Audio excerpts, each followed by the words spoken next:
శ్రీ సచిదానంద సమర్థ సద్గురు సాయి మహారాజ్కి జై. సాయి బిడ్డలందరికీ కూడా సాయినాథన్ ఆశీర్వాదాలతో మనము 20 అధ్యాయంలో ఉన్నామండి. కాక నౌకరి పిల్ల ద్వారా దాసగడు సమస్య పరిష్కారం. ఇందులో 21 అధ్యాయంలోని మనము ఈ అధ్యాయంలో దాసగణకు కలిగిన ఒక సమస్య కాకాసాహెబ్ ఇంట్లో పనిపిల్లి ఎట్లు పరిష్కరించినో హేమంత్ పంత్ చెప్తున్నారండి. మౌలికముగా సాయి నిరాకారుడు, భక్తుల ఆకారము ధరించెను. ఈ మహా జగన్నాటకమునందు మాయయ్యను నటి సాయముతో వారు నటుని పాత్ర ధరించిరి. చూడండి, ఇక్కడ మౌలికముగా సాయి నిరాకారుడు అంతే కదా. మరి భక్తుల కోరికను అనుసరించి ఆయన దానికి పరిష్కారము చూపిస్తూ మహా జగన్నాటకదారి మాయను నటి సాయముతో వారు నటుని పాత్ర ధరించిరి. అంతే కదా. బాబా గారు ఏ విషయంలో అయినా సరే ఏమనేవారు, నన్ను మాయ ఆవహించింది అనేవారు. అలాగే మనము మాయలోనే ఉన్నాం, కానీ ఆయన జగన్నాటక సూత్రధారి మన సాయిబాబా గారు. సాయిని స్మరించి ధ్యానింతుముగాక. షిరిడీకి పోయి అచ్చట మధ్యాహ్న ఆరతి పిమ్మట జరుగు కార్యక్రమంను జాగ్రత్తగా గమనింతుము.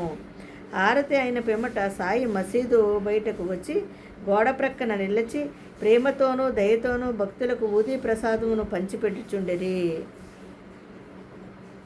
మరి భక్తులు కూడా సమానమైన ఉత్సాహంతో వారి సమక్షమున నిలిచి వారి పాదములకు నమస్కరించి వారి వైపు చూచుచు ఊదీ ప్రసాదపు జల్లులు అనుభవించుచు బాబా భక్తుల చేతులలో పిడికిళ్లలోనూ ఊదిని పోయిచు వారి నుదుటిపైన తమ చేతులతో ఊదిని పెట్టుచు ఉండేవారు. వారి హృదయమున భక్తుల ఎడ అమితమైన ప్రేమ బాబా భక్తులనికి ఈ క్రింది విధముగా పలుకరిస్తూ ఉండేవారటండి.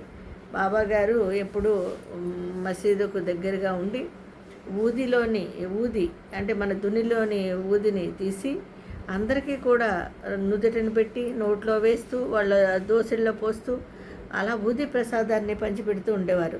అన్న మధ్యాహ్న భోజనమునకు పొమ్ము, ఆయన పలకరింపు. బాబాగారి పలకరింపు ఎలా ఉండేదంటే ఎంత ప్రేమగానో, అన్న మధ్యాహ్న భోజనానికి పొమ్ము, బాబా నీ బసకు పో, బాబు నీ బసకు పో అనేవారంటండి. భోజనము చేయము. ఈ విధముగా ప్రతి భక్తుని పలకరించి ఇంటికి సాగనప్పుచుండేవారు. ఆయన ఆశీర్వాదం ఇవ్వడమే కాకుండా చక్కగా మర్యాదగా భోజనం చేసి వెళ్ళండి, మీరు ఇలా వెళ్ళండి అలా వెళ్ళండి అని చెప్పి చక్కగా ఆయన మనకి ఆశీర్వాదం ఇచ్చేవారంటండి.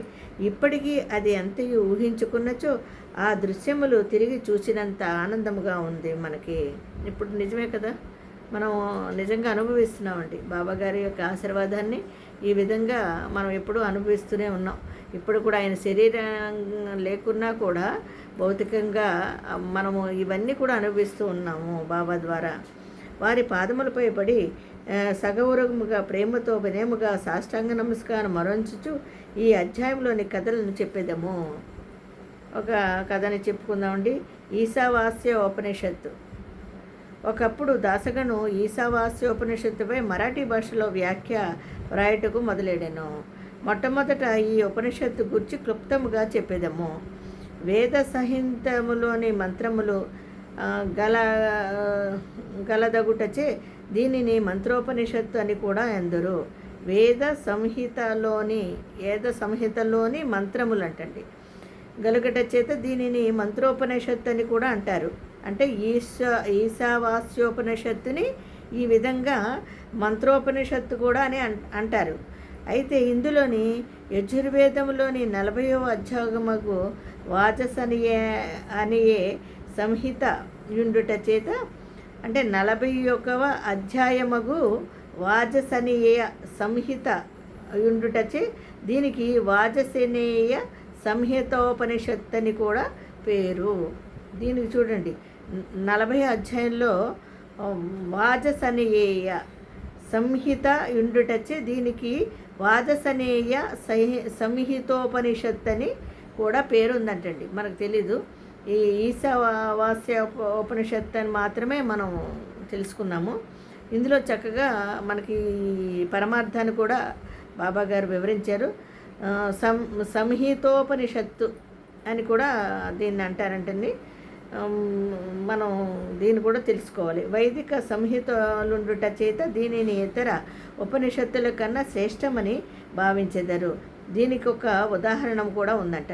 ఉపనిషత్తులన్నిటిలోనూ పెద్దదియగు బృహదారణ్య ఉపనిషత్తు ఈ ఈశావాస్య ఉపనిషత్తుపై వ్యాఖ్యాని పండితుడగు సాత్వలేకర్ గారు భావించుచున్నారు. ఆయన చూడండి, ఈశావాస్య ఉపనిషత్తుపై వ్యాఖ్యాయను పండితుడు అంటండి. ఆయన మంచి పండితుడు.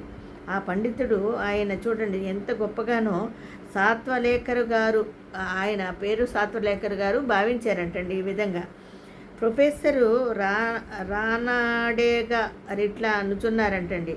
ప్రొఫెసరు రానడే గారు కూడా ఇట్లా అన్నారు. ఈశావాస్య ఉపనిషత్తు మిక్కిలి చిన్నదైనప్పటికీ దానిలోని అంతర్దృష్టిని కలిగించు అనేక అంశములు ఉన్నవి. 18 శ్లోకాలలో ఆత్మగూర్చి విలువైన అపురూపమగు వర్ణన, అనేక ఆకర్షణలకు దుఃఖములకు తట్టుకొను స్థైర్యము గల ఆదర్శ యోగీశ్వరుని వర్ణనలిందునున్నవి. అబ్బబ్బబ్బా, ఎంత గొప్పగా ఉందో చూడండి. ఇందులో ఈశావాస్య ఉపనిషత్తులో మిక్కిలి చిన్నదైనప్పటికీ దానిలోని అంతర్దృష్టిని కలిగించు అనేక అంశాలు ఉన్నాయంటండి. అందులో ఎన్ని ఉన్నాయంటే 18 శ్లోకాలు ఉన్నాయంట.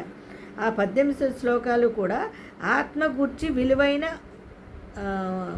వర్ణనలు ఉన్నాయంటండి. చూడండి, అనేక ఆకర్షణలకు దుఃఖములకు తట్టుకొను స్థైర్యము.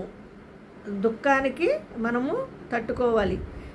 నిజానికి ఈ అధ్యాయం చదువుతున్నప్పుడు ఇప్పుడే జరిగిందండి.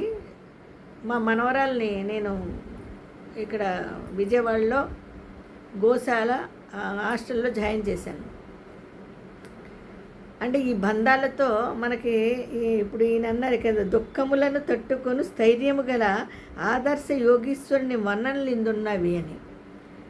అంటే మనము ఎమోషనల్, అంటే ఒక ప్రేమతో కానీ ఇంకో రకంగా కానీ మనకి ఏమొస్తుందండి, దుఃఖం వస్తుంది. ప్రేమతో ఉన్నప్పుడు కూడా దుఃఖం వస్తుంది.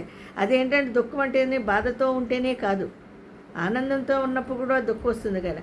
అదేవిధంగా మా మనవరాలను వదులుతున్నప్పుడు నాకు అలాంటి ఎమోషనే కలిగింది ఈవేళ. నిజంగా ఇది ఇక్కడ విజయవాడలో ఉంటూ నేను రూమ్లో ఈ యొక్క అధ్యాయం వీడియో చేస్తున్నానండి.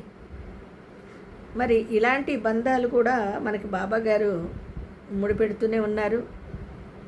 అన్నీ ఉండాలి. ఆయన కూడా మన మీద భక్తి శ్రద్ధలతో సద్గతి పొందిన వాళ్ళకి ఆయన ఇచ్చిన బంధం చూడండి, ప్రేమ.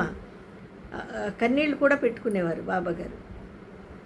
ఎలాగంటే ఎవరైనా మరణిస్తే ఆయన బాబా గారు కూడా దగ్గరుండి ఆ ప్రేమని అలా చూపించేవారంటండి.